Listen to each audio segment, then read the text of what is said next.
Welcome all to our post-match recap show.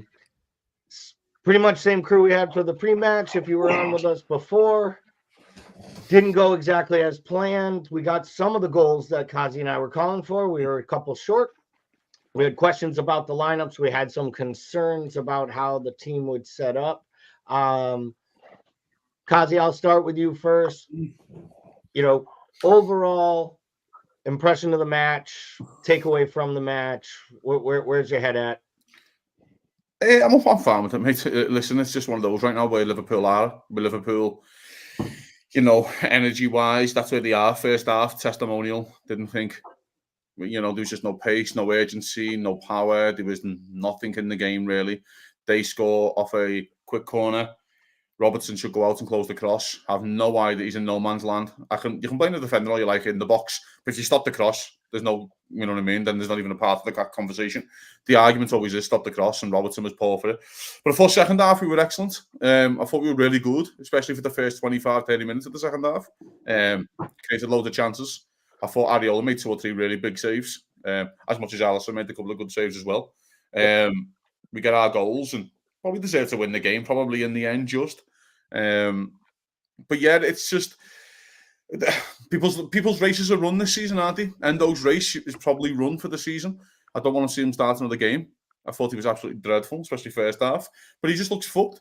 He's 31, coming from the German league, playing middle of the road football in the German league, and he's coming to the Premier League trying to win a Premier League for Liverpool. You know what I mean? Eventually, it catches up on you, and McAllister looks fucked, but. There's a couple of positives, mate, and Gravenberch, I thought he was excellent, really good, really positive. Gakpo, I thought Gakpo was really good, especially when he's down the middle as well. So they're probably the two that probably start every game from now till the end of the season, don't they? You know what I mean? Where if they're fit and they're ready to go, they probably start. So, yeah, I know, unlucky in the end, but their second goal, I felt sorry for Kwanzaa. Thought he just got done by experience. Antonio's made a run, then he's made a run off him, then he's went behind him, and he's done off a bit of good quality football, do you know what I mean? So, it is what it is, but we're probably at the stage of the season now where we kind of want Arsenal to beat Spurs. Yeah, it's a tough one for me. I go back and forth. There's part of me that's like, as long as City keeps winning, regardless of what it is, it'll always be that era where we're the team that won it and came the closest and no one else did. So in some ways, I don't want Arsenal to win the damn league. No. In other ways, I'm like anyone but City. But then I think to myself, that gives Arsenal the wind under their sails, and they start to puff out their chest. Saka can now call himself a winner. Like, they can call themselves a big winner, and they can go on and maybe kick on. And we know they're going to get back financially and continue to prosper. So I'm torn there. Let's worry about that in a bit. Let's stay on the match. Brian, I want to come to you next. There was some discussion. We're going to talk about those 2 big bulb moments at some point during this before we wrap up. There was a discussion about Virgil in our Discord chat as captain. I thought at times today was great. I don't care as much. I don't like Virgil as captain, but I didn't from the start. That was just my opinion. Yep. But I don't want to even talk about that. It's more about, is there a leadership void at some level where it feels like in certain spots this team does fall asleep? Because the one thing I did notice, Kazi's 100% right. The short corner happens and Robertson has to run out. But part of the reason there's confusion in the boxes is Virgil is still berating McAllister and Trent for giving up the ball that created the corner that they took quickly. And they're not organized in the box. And that's not something you see much from Virgil. And I think it's tired minds, tired legs, and tired spirit. What do you think is leading to what feels like mental lapses and mistakes that we haven't seen from this team, even when we haven't been at our finest? I mean, I still think that with the expectations that we put on this side right there, I think the external expectations have just crushed them. I mean, they're mentally tired, they're physically tired. I mean, it's just it's a different side than what we saw 2 months ago. I mean, honestly, right there, I think that those 2 Man United results right there kind of like really hit us a lot. Atalanta right there was a pretty rough spot through there, but I think that was mentally tired. And I mean, normally you would expect like their Verge to go there to go off there and said, and let what happened happen. Go organize your squad, get your set piece straight. He didn't do that. I mean, it's like those are things that you just don't want to go. I mean, you still want to happen, but yeah, I mean, I'm with you what you said, Gally. Alan says feeling as flat as a pancake. Yeah, it is a tough one to take in. We have some comments coming in from Instagram as well. One of them says, "Why does Klopp always sub Diaz for no reason?" Part of the reason I think part of the reason he subs Diaz though is because Diaz works as hard as anyone on the freaking pitch, like Mane used to, and he doesn't have the absolute engine of the robot that Mane did. Right? He was a true road runner. He never got tired. And Serzi, I'm sorry for bringing up Mane in this post match. I know it just hurts your heart and soul even more. I do think Diaz was very bright today, even in the first half when no one was playing well and we were at testimonial pace. It was Gravenberch and Diaz, and Gakpo. Gakpo much more in the second half for me. I thought he was wonderful, and you can see why he's so good on the left. And I've said it before. Let's leave the Mo big picture season conversations for another time. But I could see Diaz actually moving over to the right in a more attack-minded system and playing on the right as an attacking player for us if he sticks around as well, playing Gakpo out on the left. I think Gakpo is another one like Gravenberch that is going to love the idea of a Dutch manager coming in. Not only will he understand him, he will also fully, I think, get the confidence of the style and the play. So, Serzi, you went from doomsday at breakfast to calm down. I guess I have to ask you, what exactly are we calming down about? Just everything. I'm like Kazi. I'm just so subdued now. I can't even. That Everton game was a disgrace. Like, we didn't show up. We actually. I'm so happy we're back to Everton in this post match. But we showed up today. We did. Like, I know. Considering the players that played, I agree. We can't pinpoint one person like, I just wanted to scream at until Szoboszlai came on. But other than that, a 90-minute sub to a guy that is only going to turn the ball over twice and he was the worst player on the pitch. Yeah. And apart from him, really, even Nunes tried. If I could say anything, maybe Gakpo should have been more use his nous more and just put that ball in and give the referee conversation, in a VAR conversation. Let's just go there because I was going to get there eventually, right? Can we all to a man? He fucked up and he kind of got caught up in it. He didn't want to let Liverpool have that goal, but Gakpo doesn't give him a reason to be sent to the monitor or create a problem. If that ball goes in the back of the net, VAR has no choice but to ask him, did you call a foul? He clearly, now what I couldn't tell, and knowing Anthony Taylor, because he is a conniving, smart lad, because he fucks up so much and somehow he refs World Cup games. So he's done something to kiss the right asses for appointment. I think he's thinking to himself, he kind of waved forward. So maybe he could almost say, I called the foul there, but the keeper's holding the ball. So just play advantage and start the thing up. But he never blows the whistle. So by rolling the ball out, Areola screws up. In my opinion, the post-match guys agreed. I suppose the argument is if you're the referee, and by the way, I agree that Gakpo should put the ball in the net. I think the referee's fucked up. But the argument if you're the referee is to go, well, he hasn't had his advantage yet. So if you're going to continue with the run, there's no advantage being gained from Areola doing that. Do you get what I'm saying? Right. And that's the argument that would. That's going to be in the referee's report, by the way. That's exactly what the referee is going to say. To back himself up, he's going to say, well, I thought, Areola, you're getting the advantage off the foul that I thought was a foul. No advantage was gained. So I thought I'd give the foul in. Do you know what I mean? I'd give the free kick. That's the argument there. I don't agree with it. Gakpo let him off the hook. Because you play to the whistle. Yeah, you play to the whistle. That's what you taught as kids. You play to the whistle. Darren O'Connor jumped in with, I feel like punching myself in the gut after that. Defending was schoolboyish yet again. We created chances, but didn't finish. And I will say, Kazi, you touched on it. It was schoolboy defending. The problem was there was a kid who's just out of school. Yeah. And he's learning. And I always used to joke, I like all American sports, and in basketball, people used to rail on Kobe Bryant skipping college at the time. And I was like, the dude could have went to Duke. He had 1,300 on his SATs and spoke 7 languages. I know. He went to the pros because he was going to better himself for his professional career. Like, he was learning on the job, and unfortunately that happened to Kwanzaa today. And it was what we talked about in the pre-match. And really that shit's on Konate. Because if Konate is at top form, he probably plays today and he doesn't make that mistake. And he probably just bullies Antonio off that ball. But it was absolutely, a learning moment. He will learn from it. And it's unfortunate, right? Kwanzaa has been one of the brightest parts of the entire season for me. Yet in the fickle fan's mind, he'll be remembered for letting Antonio peel off him today and turning the ball into Bruno Fernandes at United and getting United going. It's sad because we do this in this Twitter world. Those are Twitter fans. You can't. So let's finish up with the match, and then we'll talk about a little bit of the Mo thing, and then we'll kind of wrap this up. If folks want to watch the 10 o'clock matches, or just, if you're like Serzi, you just got to shut football off and get on with your day and get away from it. He's probably going to voluntarily go to Disneyland today to watch some other kid in competition, just so he doesn't have to watch any more football. I'll end up smacking someone. Listen, go back to the game and stuff like that. And the again, there's positives to take. I think from that second half, especially, I thought there was positives. You could tell the players who played well were the players who's hardly played this season because they were fitter.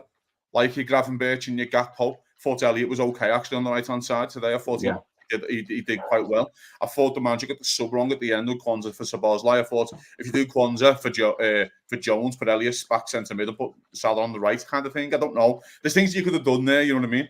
But Liverpool at the post in the first half. They're unlucky with the pen shout in the first half because Diaz is offside, and there's probably 2 pens. To be honest, Ogbona's handball and the keeper, in the same kind of thing there. Elliott hits the bar. Areola makes 2 or 3 really good saves in the second half.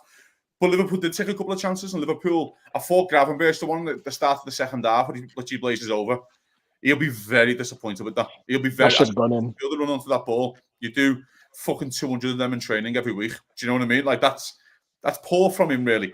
Even the one where he's behind and he tries to do the back heel flick. Yeah, that's what if he just turns his body there and puts it in, himself. He'll know himself. But I thought he was the best player on the pitch. I thought he was really excellent. And listen, there's positives to take. The Mo situation is, listen, you only fight and argue with the manager. It's a bit like when you see, I don't know if you guys watched the Super Bowl with Travis Kelce on the sideline when he's berating the coach, Andy Reid. And you only do it because you have the respect for someone because you want things that, you know what I'm saying? You don't, because you're just looking, just fuck off. Do you know what I mean? Like that would be your reaction if you don't respect the man. Do you know what I mean? He does respect the man. Jurgen Klopp and Mo Salah have been intertwined in a relationship where Salah was in a place where no one was taking a chance on Mo Salah. And that Liverpool took a chance on Mo Salah. Do you know what I mean? And then the managers turned him into this force of what, in my opinion, one of the best players in the world. So as much as it doesn't look good, there is still a lot of respect there. And I'm sure the manager just shoot it down in his press conference after this. Listen. But also the manager spoke about it. The manager doesn't want to, he's got 3 games left. The manager can't be asked. The manager's just like, just fuck. Do you think the manager wants to carry on playing these fucking 3 games? The manager wants to be on a fucking beach somewhere. He doesn't want to be involved anymore. He's waiting for fucking Arsenal just to beat Spurs to get the Champions League qualifying box and go, I can have a load of fun here for the last 3 games. Do you know what I mean? He did actually even talk about it in the pre-match press conference. He was asked about, did you watch the City match yesterday? And he's like, after that Everton match, and my son's in town, he's like, we went out and had a beer. He's like, so I don't want to say the manager's on the beach and doesn't care, but when you put in performances, he doesn't have much to work with. I wish he had done some subs a little bit earlier. Melissa has asked, just join, guys. What was Salah angry about? I'm going to say we don't know. If you look at just common sense speculation, what it might be, the manager clearly asked him something about being ready. It might have been, you ready to go win it for me? And Mo would have been like, I was ready to win it from the first whistle. What I didn't like, the first one, when the manager asks him something, he kind of barks at him. Any player can do that. I'm okay with it. When he gets subbed off and he's pissed off as a world-class player, I'm like, good. I want every player to be mad coming off the pitch because I want you to fight to stay on the pitch. Yeah. The look there when the manager walks away and you keep it going. I know that's not great. That's the bad part. That's the part that I find petulant. And he didn't. And Jamie is right. He didn't look happy in the warm-ups, and he didn't look happy the first time they panned to him. And Pep Linders was trying to talk to him, and he was having none of it. Like, I know what I got to do. Just give me my jersey. I'm going in. Finally, it's the 75th minute. What are we waiting for? And I do believe he's upset with himself, but I think he's also upset with the club, with what's happening right now for the team, for himself. He has uncertainty, not knowing about his future. We don't know. That's going to be questioned, and he's getting asked. So all of this is just, to me, that moment is very similar to Mane and Mo having their dust up that time. I think it's like a moment of it coming together, but I don't think it's so big that that it's over type thing. I just want to say that out loud. He nearly won the fucking game. When he goes on that run from 7th, like fucking 60-yard run, and he's just, that's Mo Salah's best. You're looking, going, fuck me. Like, how quick was he, man? Like, he just had and you're like, fuck me. Like, you can see he was pissed off. He got the pass wrong. I get it. I also think he should have shot. I also think he should have shot. Yeah, I thought so too. I never wanted him to pass that.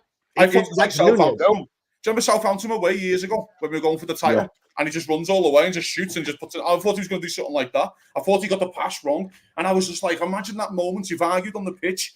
On the sideline, you come on and score a goal like that, then everything's forgot about.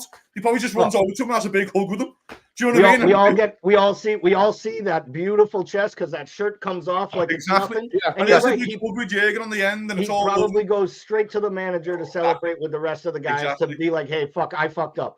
I think he knows it. He almost looked it in his face on the pitch. I just think there's a lot of that here, and you know what? It might not be the last time we see a guy start to lose a little bit. I mean, McAllister today, poorest performance for me, but he looks absolutely gassed. The guy's been asked to play 90 so many times more than everybody else, it feels like. He must have played the most minutes out of our center backs or like this year. I'm sure Virgil has played the most minutes like always. Yeah. But it feels like for an outfield player that McAllister has played the most minutes of any attacking player. And Mo, well, but with the injury. So let's go with this. We got a whole week off before we have to do this fun thing all again, right? And it's sad not to have a European match this week, but I think the lads could use it. I could use a Thursday off. Thursday's off. What's that? I'm so excited for the week off. So Sunday against Spurs next week. I'll start with you, Brian. 1, will all of your IKEA furniture be put together by then? 2, in all seriousness, do we expect a very similar lineup to today's starting lineup? I mean, do we expect there to be some rotation? Like, this feels to me like, Mo probably starts next week just to make sure that this story is completely put to bed. But what do you expect out of this team next week for Spurs? Real quick as we wrap this thing up and get you guys out of here. Number 1 right there is, yes, IKEA furniture will be done this afternoon right there. It's my new I Ching right now for Liverpool. With about 20 spare screws. Yeah. No shit. I didn't find these. No shit. Every time.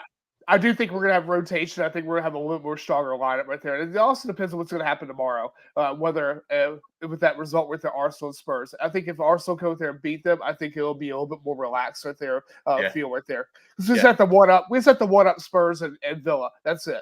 To get through. And so I think that. Sorry. No, you're good. Z, how about you? I don't know if I lost you, buddy. You might be frozen on us. Can you hear me?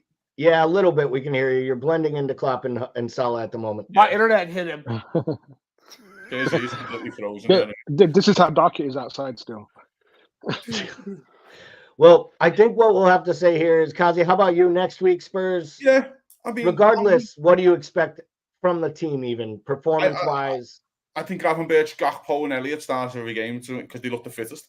Just for fitness alone, I think there's an argument where you probably don't see Endo for the rest of the season unless it's 15 minutes at the end, because it looks like, again, his race is running. There's 3 games to go, and again, if Chelsea can do us a favour against Villa today, and if Arsenal can beat Spurs, and then we can all go from there really and just enjoy the last 3 games of the manager. And because I tell you right now, as much as it's kind of within a bad moments, we're gonna fucking wish we had this manager in fucking 3 years, 4 years, and you're gonna miss the person itself. Do you know what I mean? You're going to miss. That's what I'm saying. Like, there could be another manager who goes and wins loads of trophies for Liverpool, but I'm going to miss the person, and I'm going to miss the man he is and who he represents for my football club. So I want to enjoy the last 3 games, and I want to go out and have loads of fun. And by the way, our scoreline of 4-5-2, it was fucking close to happening this year, because the managers might go, shackles are off, boys. I don't give a fuck. You can't finish no lower than 4th. You can't finish higher than 2nd. Just go and have a laugh with it. And I want that to happen to the players. You know what I mean? I want us to have a load of fun in the end. So let's just enjoy it, and let's just have a laugh with it.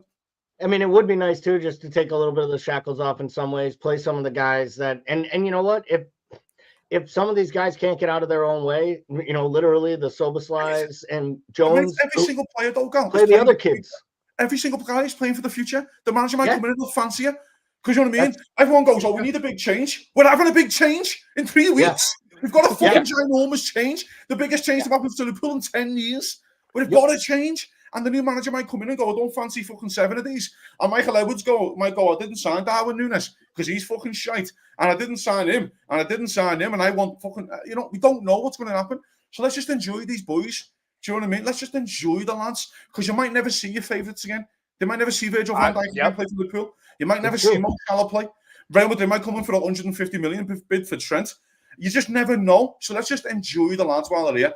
Let's just get. I fucking praying Chelsea and Arsenal do us a favour. I really am. Yeah. Just so the shackles are off, Champions League's boxed, targets achieved, and let's go from there. Yep. And I do agree with you. I think that's kind of the attitude I wish supporters would take instead of getting mad at Klopp or getting mad at players or making excuses. Why? Enjoy the last month. We got a month left, 3 weeks. Enjoy the matches that we have. Enjoy the hugs and the fist pumps, and realize what a cry we're all going to have on May 22nd when he's walking off the pitch at Anfield. And, you know, we saw a guy like, you know, Divock, who everyone loved and was here for a long time, leave. We saw Bobby leave last year. You know, Mane leave a few years ago. Jurgen's leaving now. Kazi make a good point. We could lose Mo Trent, you know, in the same summer or back-to-back windows. And Edwards might find another Mo Salah. He did it once before, and he might find another stud player for us. The truth of the matter is we should enjoy this. We only have a few weeks left. If you haven't already, please head over to the YouTube page and give it a subscription. We will be continuing our content all summer long. So all the shows, the Morning Coffee, the Monday and Thursday podcast, the fantasy show once the season regains, Premier League show. So we have lots of great stuff happening. If you want to get involved, please shoot us a message, give us a like and a subscription, and maybe invite a friend or two.